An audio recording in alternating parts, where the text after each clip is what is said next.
Hi, I'm Wendy Wesley, a registered dietitian nutritionist, and I'm here in the St. Petersburg Free Clinics teaching kitchen of our Health Education Center. And today I'm going to make a recipe that I've actually made the last 2 nights. I'm so excited about it.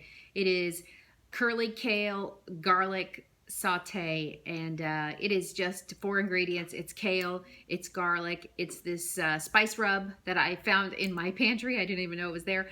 And what else is, oh, and some toasted sesame oil. But if you don't have toasted sesame oil, just use olive oil. And the other thing I'm going to talk about today is different sources of calcium that are not dairy. And one of the greatest sources of calcium that we really don't talk about a lot, and we need to talk about, is kale. Kale and spinach and collard greens and other dark green leafy vegetables are excellent sources of calcium, and we don't really talk about it too much. And I think sometimes because dairy is just kind of so everywhere with its billion-dollar marketing budget and subsidies by the USDA, that we really think of dairy as the only excellent source of calcium, and it is an excellent source of calcium, but it is not even close to the only game in town. So one serving of milk, this is 1 cup, is 1 serving of milk, gives you the same amount of calcium as 2 cups of kale. So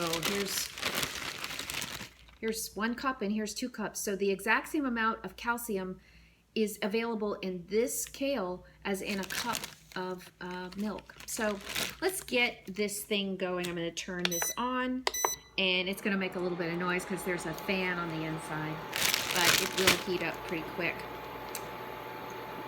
I'm going to add, this is toasted sesame oil.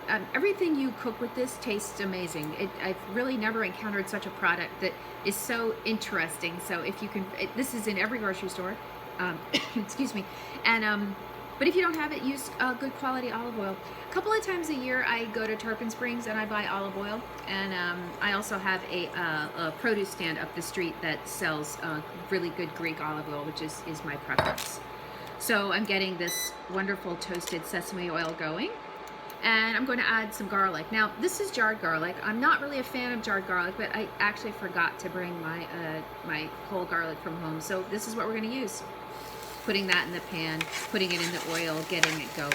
Now when I use jarred garlic, I use twice the amount because it's just not as strong and flavorful as a fresh clove of garlic that I've been using in some of my cooking lessons lately. So I'm using the jarred stuff, so you notice I've used double. And how about just, maybe just a little bit more.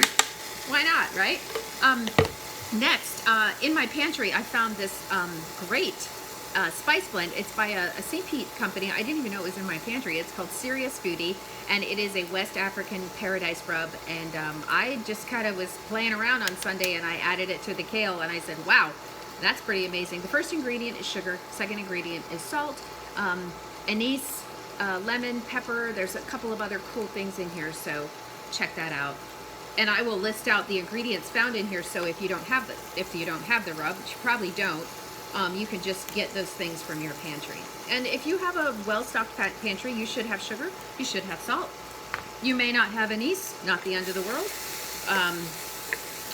But I do include an exhaustive list of staples. I can put the link to that at the bottom of this video, because cooking at home requires that you have all the staples. So here is 1 cup of kale in the pan, and I'm going to grab another handful, which is about a cup, and there's 2 cups. And so that looks like a lot. You can kind of see it mounding up, but there's a lot of water in this, and as it starts to cook, you'll see the steam, and this is water coming out of the vegetable as I cook. And all vegetables will do that as you cook. They will release their water in the form of steam, and they'll start to shrink down. Now, if this was spinach, this would be done very quickly, because spinach has a lot more water than kale. Kale is a pretty low moisture vegetable, and it's going to take some cooking. That's why I've got this on a low heat. I'm trying not to scorch my garlic, and this burner is kind of new to me, so maybe I'll pop it down, because I really don't want to scorch my garlic. Nothing worse than that.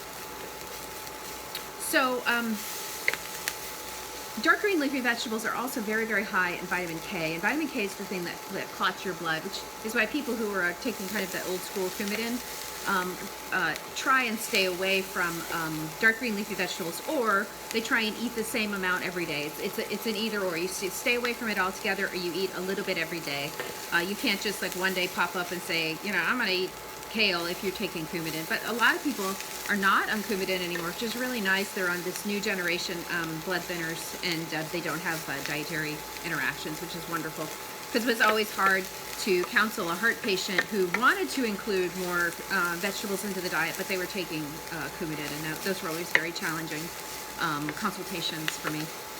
So anyway, my point is that vitamin K is a fat-soluble vitamin, and so if you eat these vegetables with fats like the oil or avocado, you will increase the availability or the absorption of those fat-soluble vitamins that are found in the foods. And in this case, this guy is very, very high in vitamin K.